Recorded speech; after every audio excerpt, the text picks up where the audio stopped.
Buenos días, hoy te voy a mostrar cómo cambiar el idioma en Honor 400 Smart 4G. Para empezar hay que acceder a la aplicación Ajustes y luego en Ajustes hay que más abajo abrir la pestaña Sistema y Actualizaciones, es la penúltima de la lista.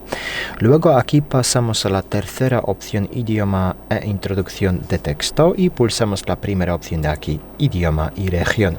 Y luego aquí podemos añadir un idioma a la lista de idiomas que aparece aquí arriba.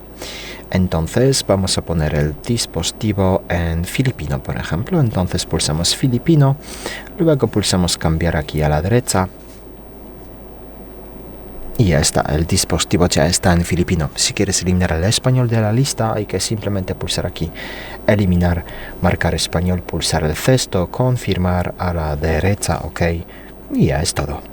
Muchas gracias por ver el vídeo, dime tu comentario abajo, suscribirte al canal. Hasta luego.